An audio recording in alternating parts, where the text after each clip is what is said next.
Donc c'est pour cela que j'ai écrit ce livre.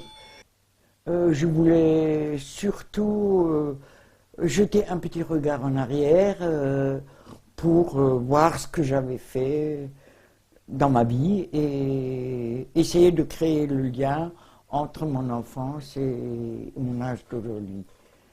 Je voulais écrire en souvenir de mes parents qui étaient des résistants tous les deux et qui m'ont appris qu'il fallait résister et marcher la tête haute. Et mon engagement par rapport à la libération de l'Algérie, on m'a souvent appelée porteuse de valise. Je préfère dire que j'ai aidé un peu, un tout petit peu, les Algériens à se libérer du colonialisme. Puis j'ai continué la lutte par rapport au Kanak, j'ai continué. Et ma grande lutte, ça a toujours été en fait la Palestine. Parce que le responsable du FLN en Alsace, à Colmar, était Amar. Et Amar, c'était mon ami. Et il disait toujours, lorsque nous aurons libéré l'Algérie, nous irons libérer la Palestine. Malheureusement, il est mort avant, et donc j'ai continué toute seule la libération de la Palestine, qui est toujours occupée et qui est dans un triste état. Et j'ai aussi beaucoup écrit sur la Libye, parce que je suis tombée amoureuse de la Jamaria. Pas de Kadhafi, de la Jamaria.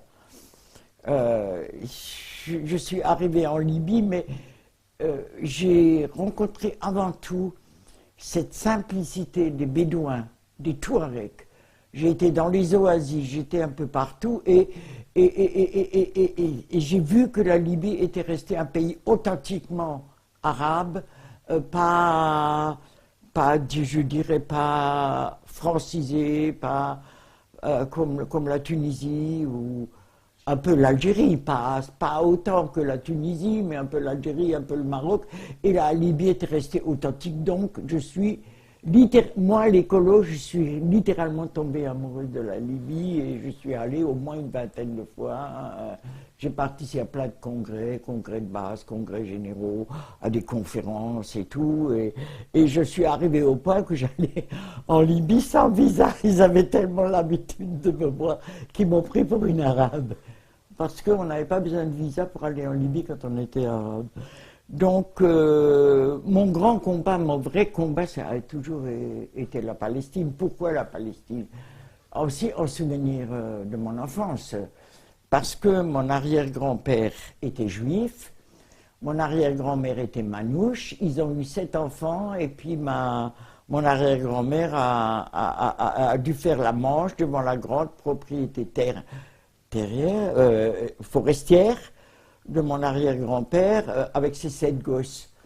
Et donc, je me rappelle, étant gamine, la création de l'État d'Israël, je vais avoir 8 ans, ma grand-mère qui criait dans la rue, ils nous ont emmerdés ici en Europe, maintenant ils vont emmerder les Arabes. Ça, c'était ma grand-mère. Elle n'était pas trop instruite, elle parlait l'allemand, l'alsacien, elle ne parlait pas français. Et elle était, je dirais, franchement anti-juif à cause du père. Donc moi, non, mais bon, ma mère, elle l'était un peu aussi, donc elle me disait toujours, tu peux amener à la maison qui tu veux, un noir, un arabe, un jaune, je m'en fous, mais surtout ne m'amène pas de juif, voilà.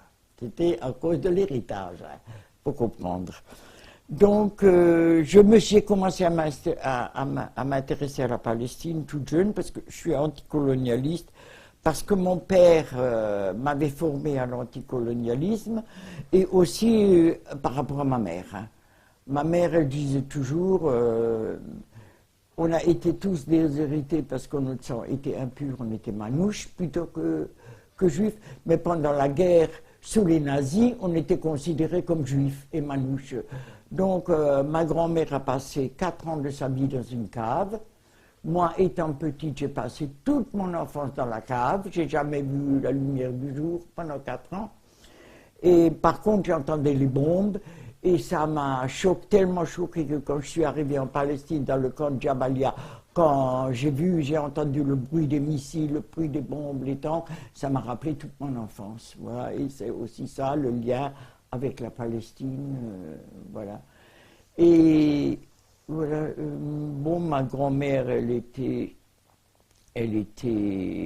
pas très instruite, mais elle avait compris certaines choses, donc elle m'a un peu formée. Ma tante aussi, ma tante Maria. Ah, ça c'était le grand amour de ma vie, c'était la tante Maria, parce qu'elle était restée profondément manouche. J'étais toute petite, hein, et c'est chez elle que je cachais les valises du FLN. Voilà, donc la boucle est bouclée, c'est elle aussi, elle m'a formée sur l'anticolonialisme. Et voilà, parce que c'est pas dans les livres que j'aurais appris tout ça.